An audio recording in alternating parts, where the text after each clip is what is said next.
All right, guys. So today we're going to be reading from Britannica, Encyclopedia Britannica.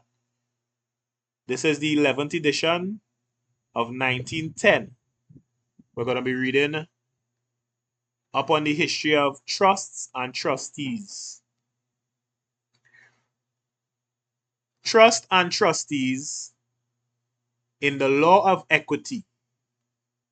In Roman and English law alike, the legal relation between two or more persons implied in the word trust was of comparatively late growth. The trust of English law is probably based upon a combination of the Roman conceptions of usus and fide commissio.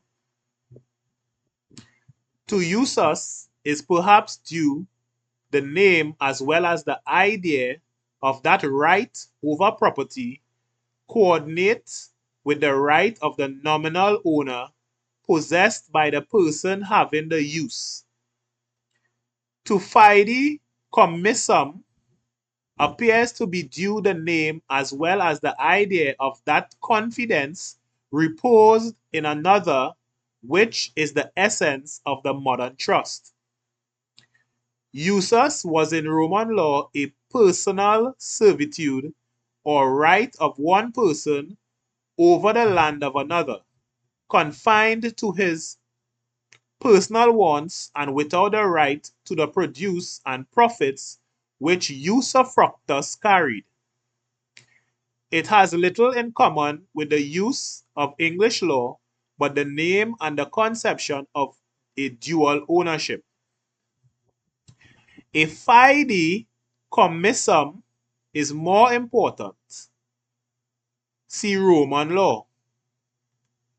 By the legislation of Justinian, the law of legata was practically assimilated to that of fide commissas.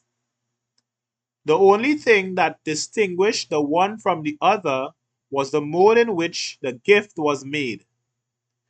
If by words of direct bequest, it was a legatum. If by precatory words, a fide commissium. It may be noticed as an illustration of the course afterwards taken by the law in England that fide commissa in favor of the church was so far favored over others that if paid over by mistake, they could not be recovered. In addition to usus and fide commissum, the Roman division of ownership into queritary and bonitary, to use words invented at a later time, may perhaps to some extent have suggested the English division into legal and equitable estates. The two kinds of ownership were amalgamated by Justinian. The gradual manner in which the beneficiary became subject to the burdens attaching to the property of which he enjoyed the benefit was a feature common to both the Roman and English system. All right, so we came across some words. I think I butchered those words. We have fide or fidei commissum. We have fidei commissa. We have legatum. We have legata. We have usufructus. So let's take a little side minute and go and look up the definition of these words. I'm gonna go to the Webster's Dictionary from 1898. So we're gonna look up for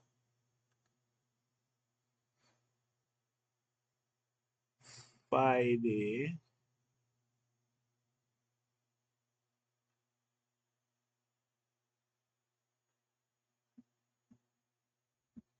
All right. So the first word we're gonna look up for is,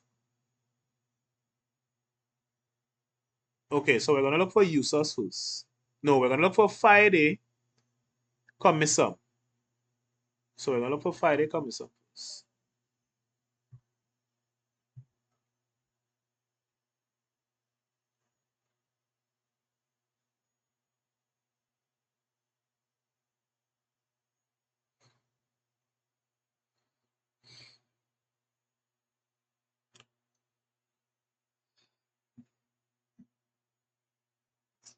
All right, let's check the spelling.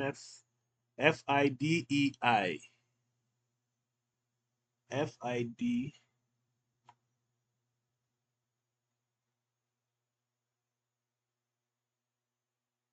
All right, so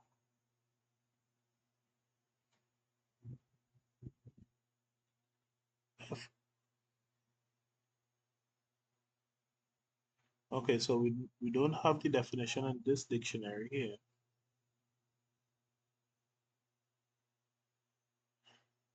All right, so we're gonna continue reading, and we're gonna find those definitions.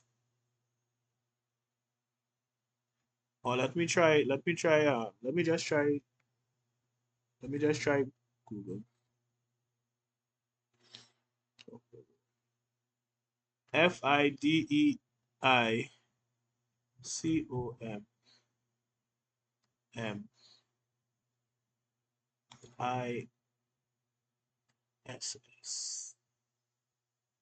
Did I spell it correct?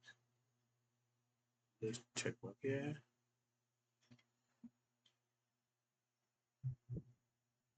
Fidei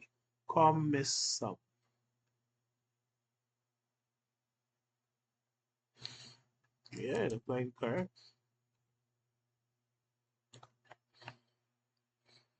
Oh no, I spelled I put that I said Fidei. So a fidei is a type of bequest. We're going to use Wikipedia. A fidei is a type of bequest in which the beneficiary is encumbered to convey parts of the decedent's estate to someone else. For example, if a father leaves the family house to his firstborn on condition that they will bequeath it to their first child, it was one of the most popular legal institutions in ancient Roman law for several centuries. The word is in conjunction of the Latin words fide, two for trust. So fide is trust, and dative singular of fide is trust, and commissum left. So commissum left. Nominative neuter singular perfect past participle of committo. To leave, bequeath, commit. It thus denotes that something is committed to one's trust. Okay, so a fide commissium is the establishment of a trust relationship. All right. So we're gonna go back to all right. The other word is usus. All right. I think we can get that in the Webster's dictionary. Usus.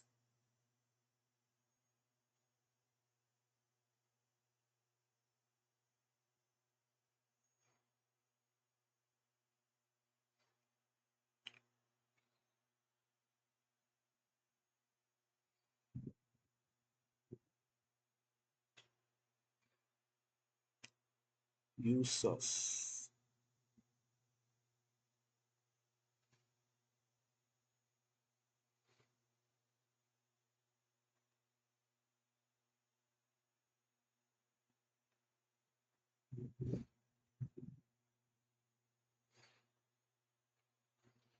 All right. So usus.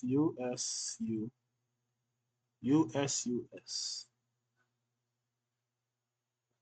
Usher. U-S-U-A. U-S-U-C. User. Usufruct. Usurer. Usury.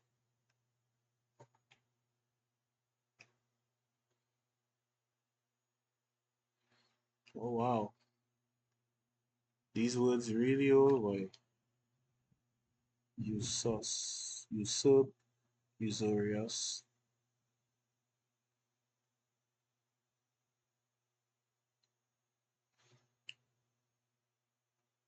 So we have okay. So we have usufruct here. Under usufruct, we have usus. So usufruct, noun, Latin usus, use, and fructus, fruit.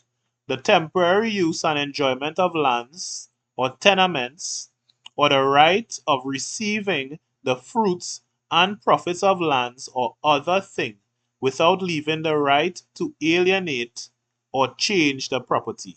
Sorry, without having the right to alienate or change the property. So that is usufruct. So usufruct or usus is the temporary use and enjoyment of lands or tenements or the right of receiving the fruits and profits of lands or other thing without having the right to alienate or change the property. So the fide comitium was a trust relationship created where the beneficiary had the possession of the property and the usus they used us, they couldn't transfer the property or alienate the property and change the property. So yeah, then we have usufructus. So that was under usufruct that we just found there. Um fide commissar. We're gonna go to let me just check one more thing. Fidelity, fidetas, fides, fido to trust. Fidelity. Fidelitas from fides to trust.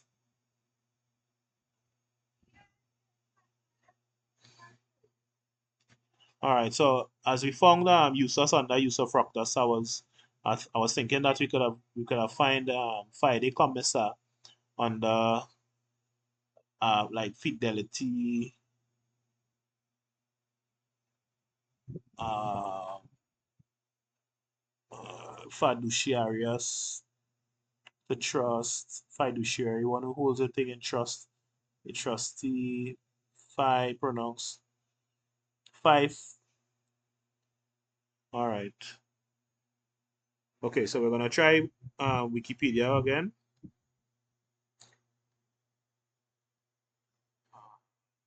We're gonna put in commissar. So commissar now.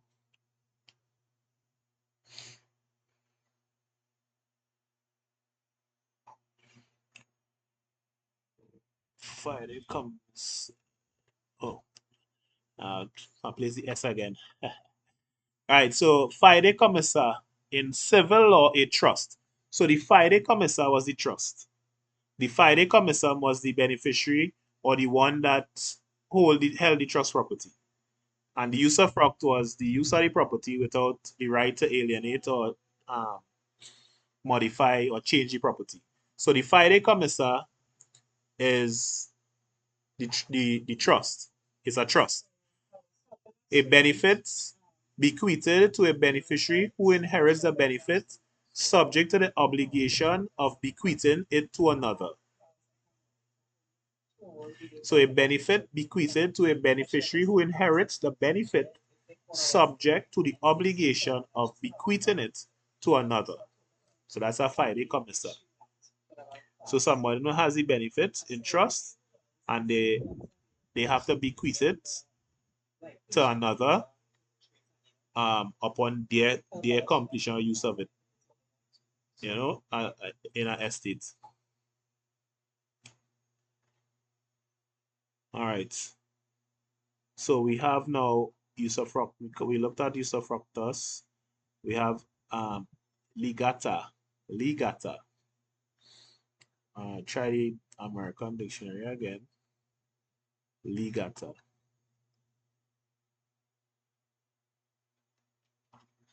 Ligata.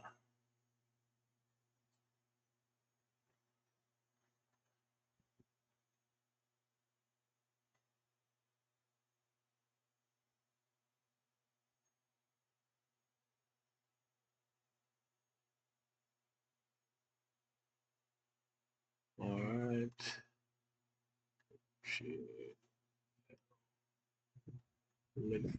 Ligata.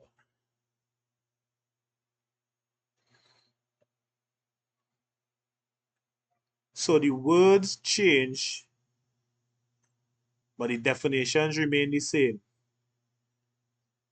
Because now, in modern times, we're using the word trust, we're using the word estates, we're using the word beneficiary, we're using the word interest. And when you look at the definition of those words, you realize that we have fide commissium, fide commissa, usufructus, we have ligata. Let's see what ligata is. So we could probably do a video where we're looking at the definition of the word from the past and the definition of the word at present and see how much it changed. So ligata or ligato. All right. T ligat ligati, ligate, ligateri, legally, legalize. Okay, so we have ligateri, ligatier, Latin ligata, ligatarius from lego, bequeath, a legatee, one to whom a legacy is bequeathed. We have legate, legatus, from lego, to send. Silaki, we have legatee, lego, to send, one to whom a legacy is bequeathed. We have legateship, the office of a legate. Legatine, pertaining to a legate as legatine power. Legation, legator, Latin a testator, one who bequeaths a legacy. Is little used. Okay, so let's go to Wikipedia. I'll try it and see. Or the Google. Ligata. Ligata meaning. Ligata meaning. Okay, the meaning of legate. So, okay, so did I read it wrong? Did I read it wrong? Ligata. So it's spelled ligata here. And then we have legate. We have legate here. The meaning of legate is usually officially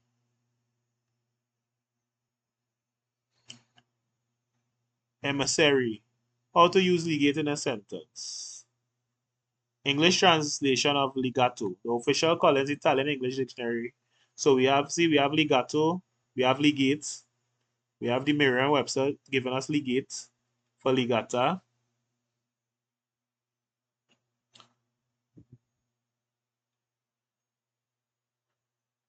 All right. Okay, so we're gonna go to the we're gonna go with the definition here of legate, French legat, legatus, from lego, to send, and an ambassador, but especially the Pope's ambassador to a foreign prince or state, a cardinal or bishop sent as the Pope's representative or commissioner to a sovereign prince. Legates are of three kinds. Legates are latier or counselors and assistants of His Holiness. Legates de latier, who are not cardinals, and legates by office. All right. So that kind of went kind of sideways pertaining to legata. So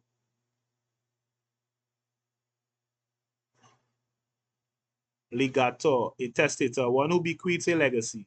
So I think legata, we could go with legator as the closer definition to legata, one who bequeaths an estate. So the word is here used by the legislation of Justinian. The law of legata was practically assimilated to that of fide commissa. We know a fide commissa is a trust. And if by the legislation of Justinian, the law of legata was practically assimilated to that of fide commissa. So the law of legata, which is the legata is the testator who bequeaths a legacy. And a testator is a one who creates a trust after death. Bequeaths a legacy, and it says that Justinian, by the legislation of Justinian, the law of legata was practically assimilated. So it was removed to that of fide commissar. So it was changed to trust. All right.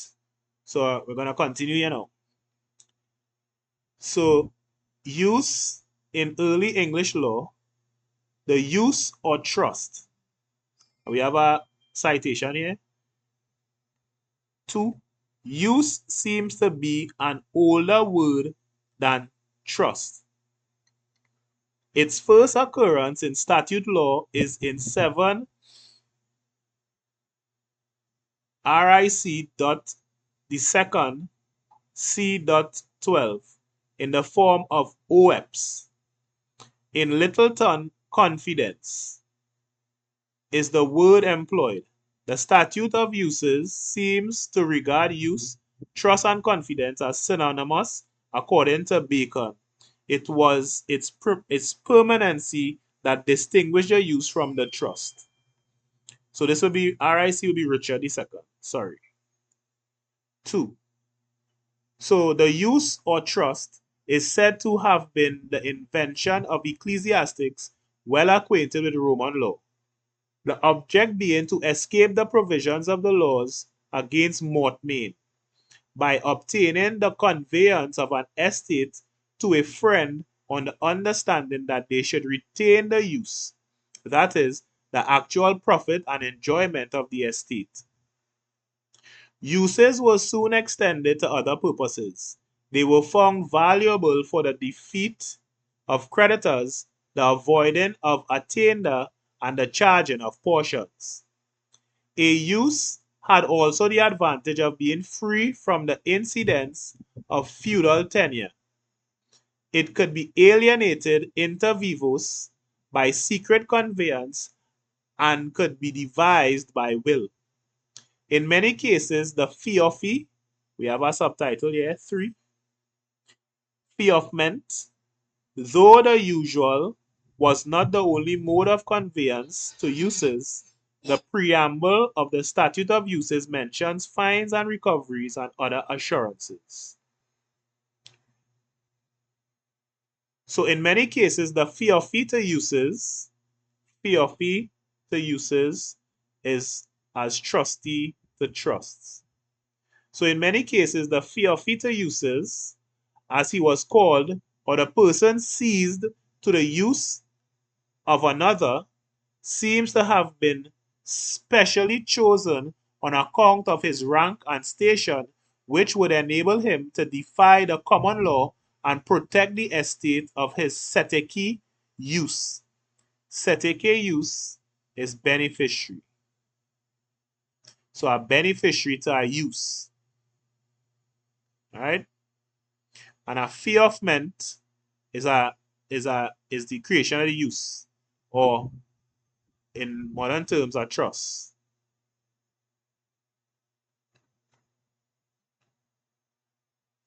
Or the person entitled to the beneficial enjoyment. The Act of 1st Richard II, C9, was directed against the choice of such persons.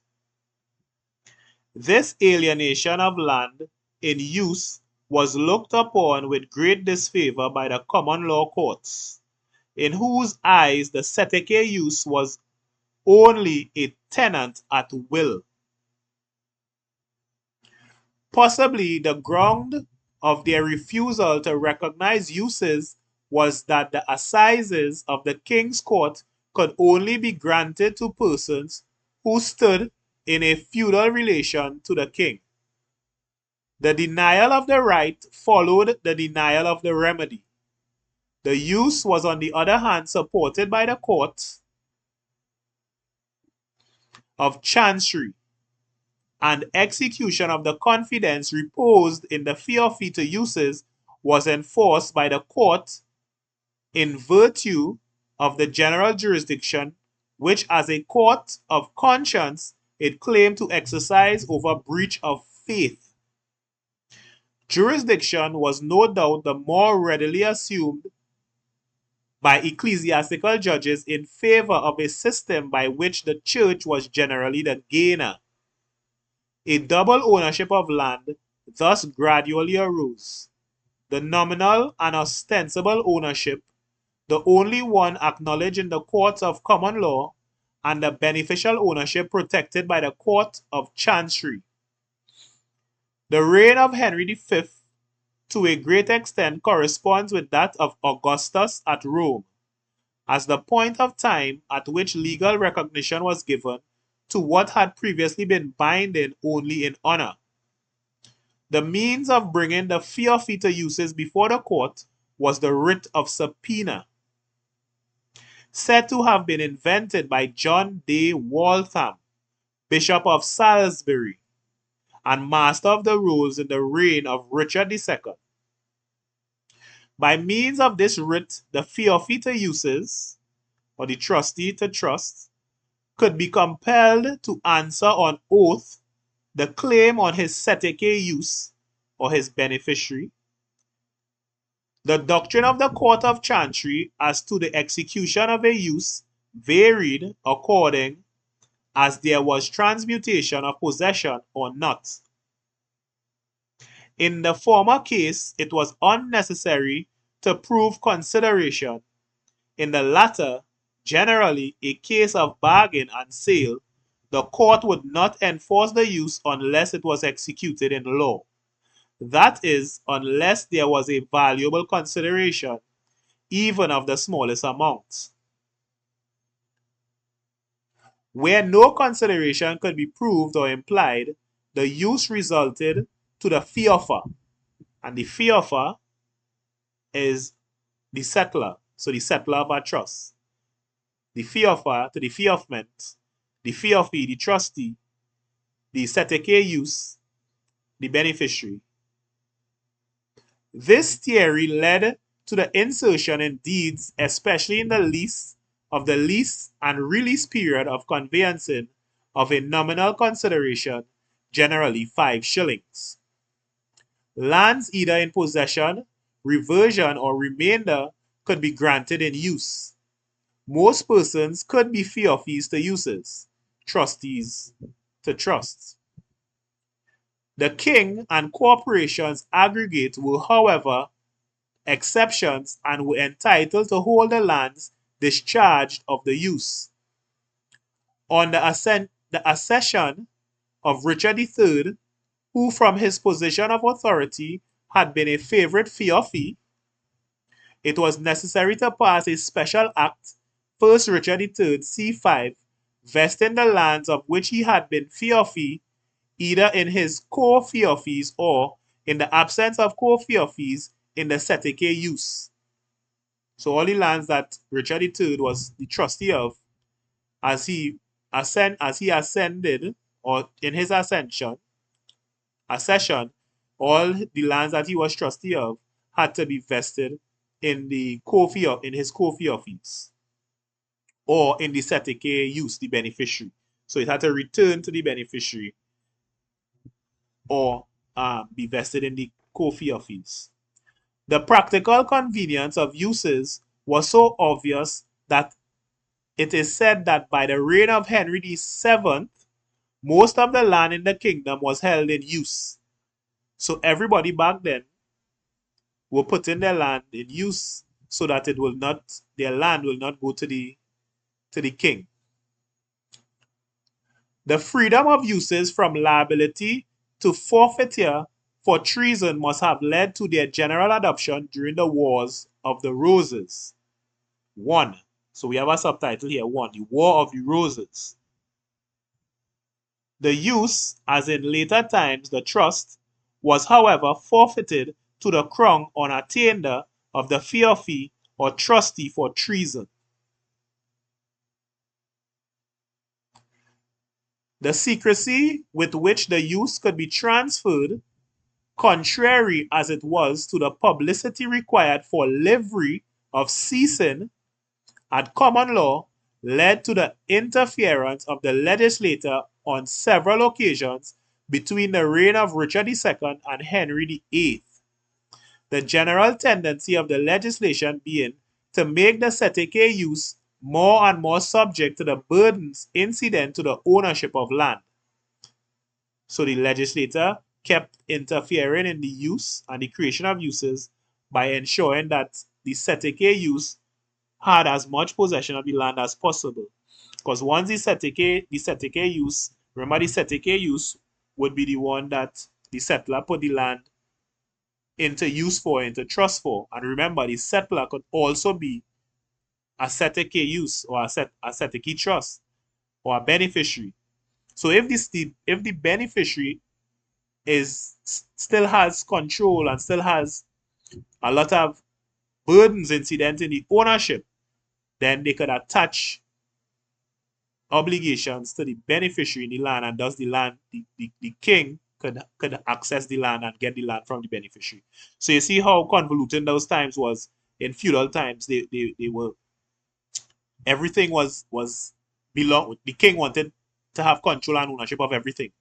So people were using their head and using their knowledge and trying to find ways to set up legal ways to keep their property to pass on to the generations. Nothing is wrong with that, right? When you acquire things and you want to leave it to your children, you don't want it to go to strangers and to go to people who do not worthy of it. All right. One of the most important statutes was the Statute of Mortmain, 15 Richard II C5, forbidding evasion of the Statute de Religiosis of Edward I by means of feoffments to uses. Other acts enable the seteke use to transfer the use without the concurrence of the feoffee to uses. First Richard III C1 made a writ of formidum maintainable against him. First Henry VII C1 rendered his heir liable to wardship and relief. 4 Henry VII C17 and his lands liable to execution. 19 Henry VII C15. At length, in 1535, the famous Statute of Uses, 27 Henry VIII C10 was passed. We have a subtitle here. So all these statutes here that we just read, all of these statutes here were created by the king to try to maintain as much control and access to the properties of his serfs or of his subjects. So we're going down to subtitle 2. It was adopted in Ireland exactly a century later by 10 Car, C-A-R dot, I can't remember the name of the name abbreviation for this. The first, C1, the law of uses and trusts in Ireland is practically the same as that in England, the main differences being in procedure rather than in substantive law.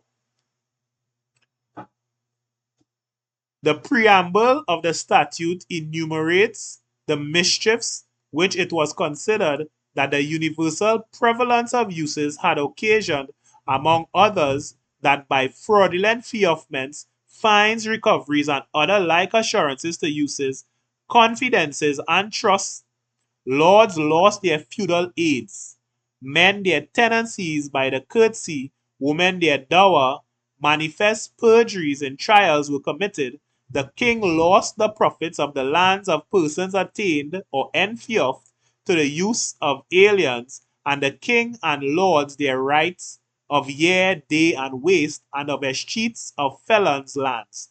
So basically what I just said pertaining to all these acts. So they lost all these things, all the lands and all the recoveries and the fines. The kings didn't have access to it because if I don't have ownership of the property, you can't bring a fine against me for the property. So that's how the use was used back in those times. Back in 1535 and back in the 15th century and the 14th century, back in those times.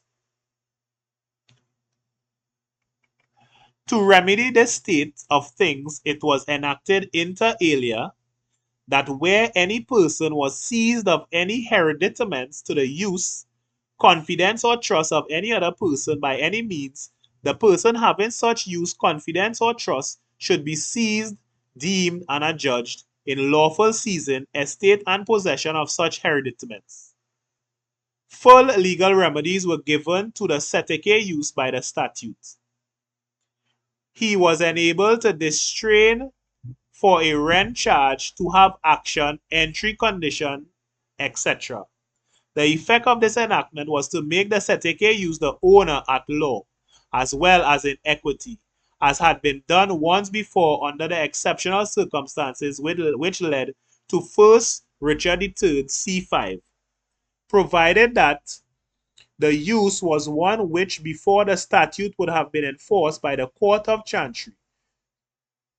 So that this part here, what they did to remedy all these losses that they were having through uses, to remedy state of things, they passed a law that would give the beneficiary legal possession in common law or at law, right? So it the effect of the enactment was to make the seteke use the owner at law. So if the beneficiary, if they made the beneficiary owner at law, then the king could access the property, right? Could access the land and make fines and things against the beneficiary. So for some time after the passing of the statute, an equitable as distinct from a legal estate did not exist.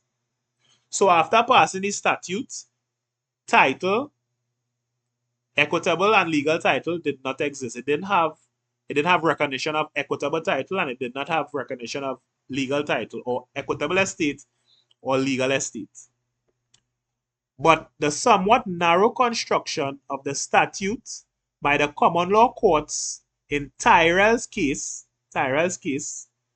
we have a citation.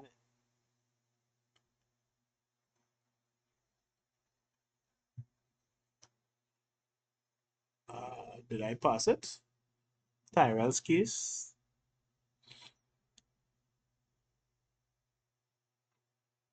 Okay, I see we have a citation here. Well, didn't see it at the bottom there.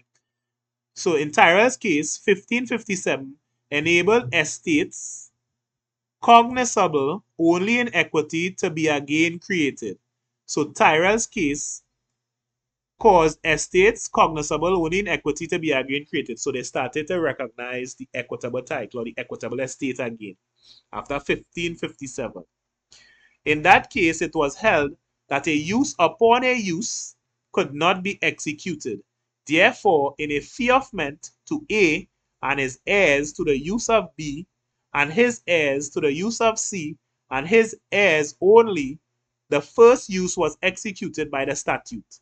So what they did, these brilliant mind people, the Statute of Uses of 1535 made it so that the first use was executed on the beneficiary, thus giving the beneficiary possession of the legal title and thus giving the king access to the property. What Tyrrell's case did, they created a use upon a use. So the first use being executed by the Statute of Uses, and it executed the Statute of Uses. But then the second use came into effect, and thus the Statute of Uses could not be applied to the second use. Therefore, in a fiefment to A, so in a trust, so the fieffer made a trust to A and his heirs to the use of B. So let me say the fieffer was B. B put his property in trust in fiefment to A, so A being the trustee and his heirs, so that A will take care of the property for B and his heirs to the use of C and his heirs. So the fiefment to A the land in possession of A and his heirs to the use of B, so B could use it, and his heirs to the use of C. So the land was to pass in use to C and his heirs. What the Statute of Mortmain did, it executed the first use in B. So B was then made the fee to use, which would have made the king be able to access his property. But because they had a use upon a use, the statute of uses was executed in the first use, and B had a use to use of C. So C, the property was now held in trust by B to the use of C. So now we have another beneficiary that the statute of uses could not attach to that use. And that is how they got around the statute of uses. The use of B being executed in him, that of C was not acknowledged by the common law judges, but equity regarded C as beneficially entitled, and his interest as an equitable estate held for him in trust. Beautiful. Corresponding to that which B would have had before the statute. The position taken by the Court of Chancery in trust may be compared with that taken in mortgage or mortgage.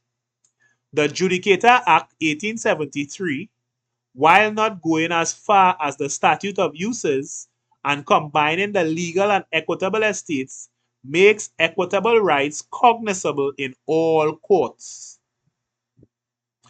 From the decision in Tyrrell's case dates the whole modern law of uses and trusts.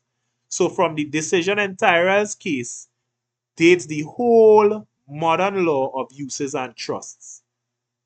In modern legal language, use is restricted to the creation of legal estate under the Statute of Uses. Trust is confined to the equitable estate of the Seteke trust or beneficiary. From the decisions of Tyrrell's case dates the whole modern law of uses and trusts. In modern legal language, use is restricted to the creation of legal estates under the Statute of Uses, and trust is confined to equitable estate of the Seteke trust or beneficiary. So that is where the clear separation and distinction between the use, which still operates at law, and which is the legal estate, or what we call now in modern times legal title, and the equitable estate, which we call now in modern times the equitable title of the Seteke trust or beneficiary.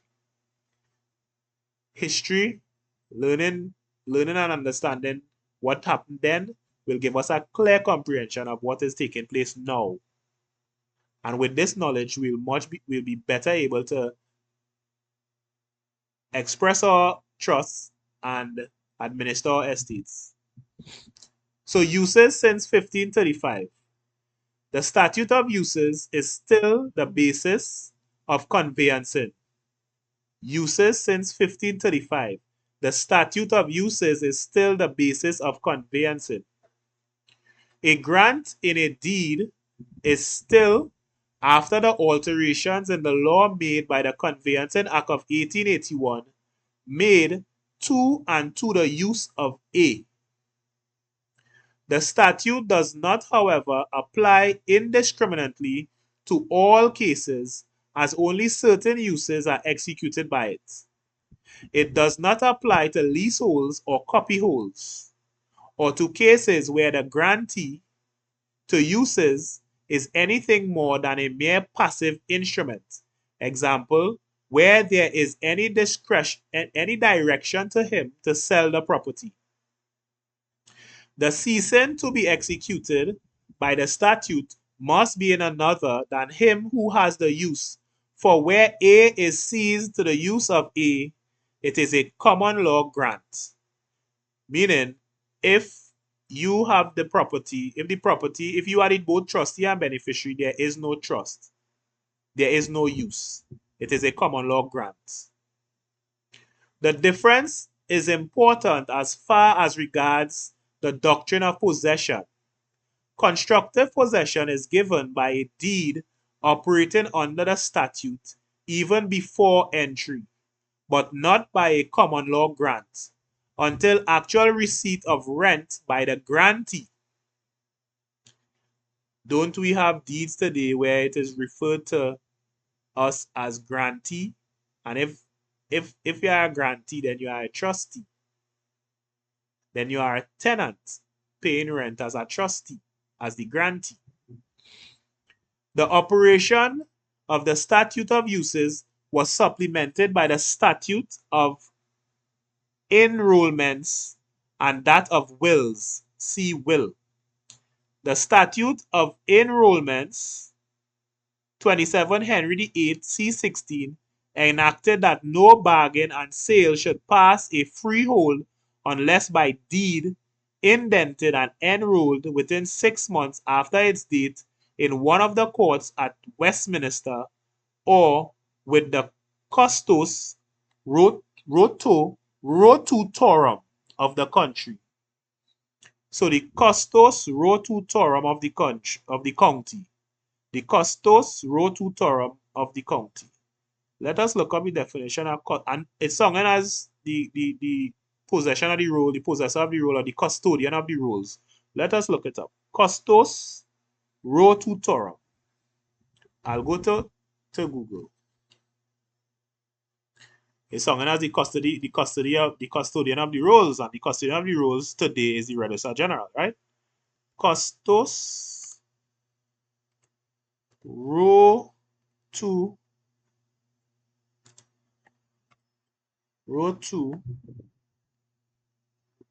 custos rotu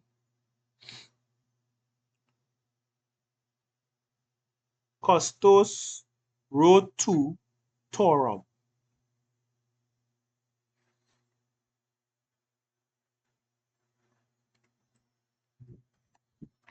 Custos rotutorum.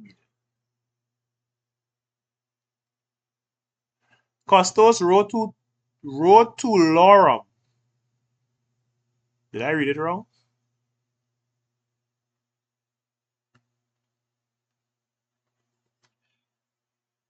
Rotulorum. Yeah, rotulorum. Okay, I read it wrong. So the custos rotulorum. Custos rotulorum, meaning keeper of the rolls in Latin, refers to the principal justice of the peace in an English county responsible for maintaining records and overseeing local judicial matters. The role is largely ceremonial today.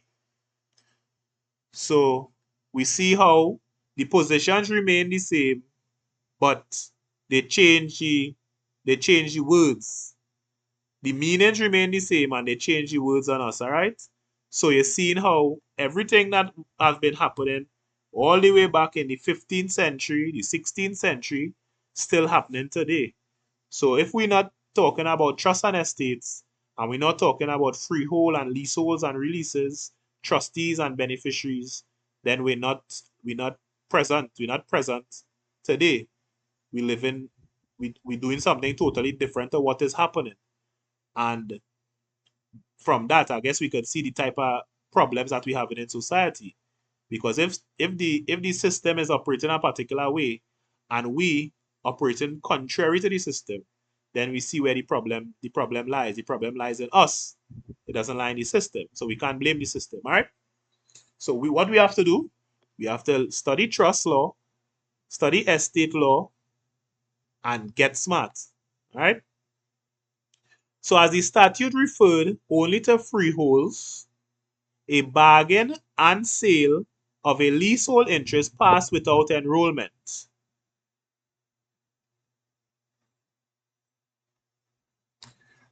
Conveyancers took advantage of this omission, whether intentional or not, in the act, and the practical effect of it was to introduce a mode of secret alienation of real property. Alienation, it means transfer. All right. So when you see the word alienation, it means transfer. So we don't say alienation today, we say transfer. The lease and release, which was the general form of conveyance up to 1845. See conveyancing. Thus, the publicity of transfer, which it was the special object of the statute of uses to effect, was almost at once defeated. So the statute of uses was to effect the publicity of transfer, and with these where these conveyancers took advantage of certain omissions, so they would have read the act, and saw certain omissions. They introduced a mode of secret alienation of real property. The lease and release, which was the general form of conveyance of the 1845.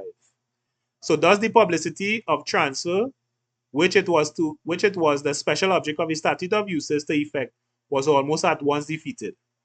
So they defeat the statute of uses with knowledge and intellect. So all these statutes that we have today, all these acts and regulations, we need to take the time to sit and read them and see the loopholes. So in addition to the grant to uses, there were other modes of conveyance under the statute which are now obsolete in practice, viz. the covenant to stand seized and the bargain and sale. Under the statute as before it, the use has been found a valuable means of limiting a remainder to the person creating the use and of making an estate take effect in derogation of a former estate by means of a shifting or springing use. At common law, a freehold could not be made to commence in fulero. So let's see what in fulero means. We don't want to pass these terms. Let's see what in fulero means.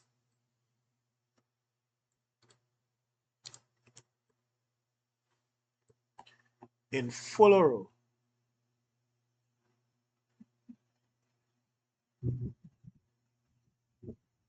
is in the future. So all right. So in futuro in the future. In futuro in the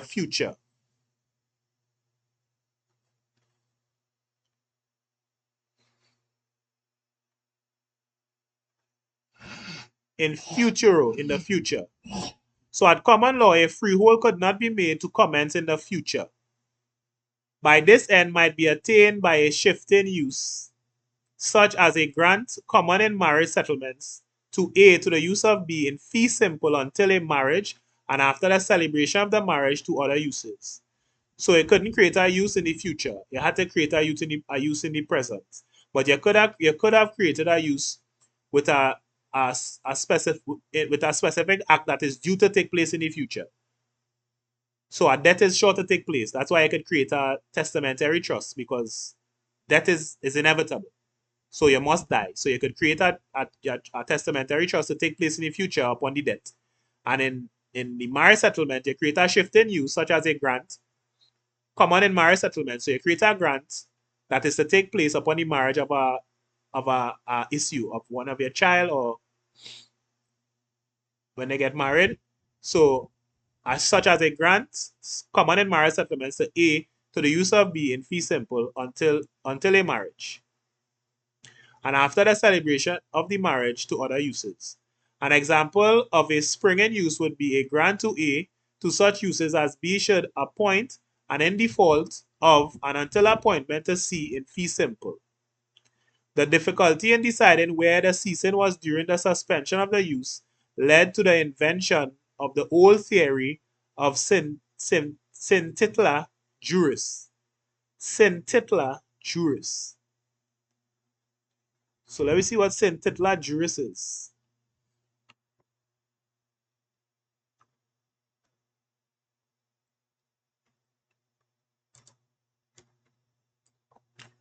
Scintilla juris. That's what I call it.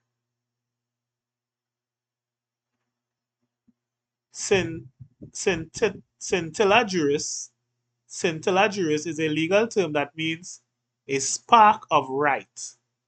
It refers to a small piece of law or right that is still valid even if the larger part is not. For example, if a person sells a piece of land but forgets to transfer the mineral rights, the buyer may still have a scintilla juris to those rights. All right. So the difficulty of deciding where the ceasing was during the suspension of the use led to the invention of the old theory of scintilla juris, a spark of right, or continued possibility of ceasing in the grantee to uses. This theory was abolished by 23 and 24 Victoria C. 38, which enacted all uses should take effect by force of the estate and ceasing originally vested in the person seized to the use.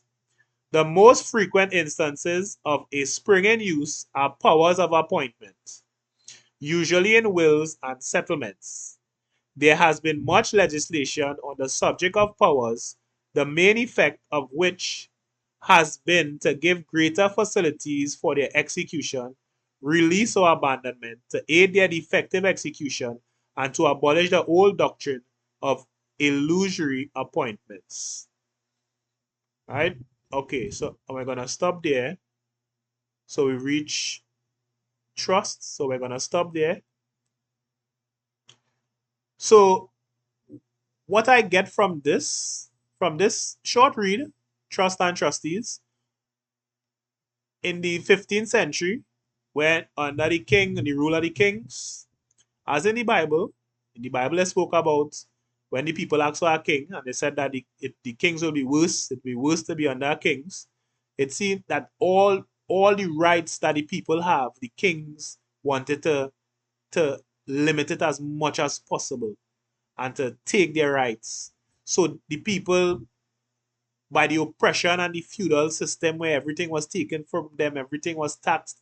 They didn't call it tax then, they call it fines and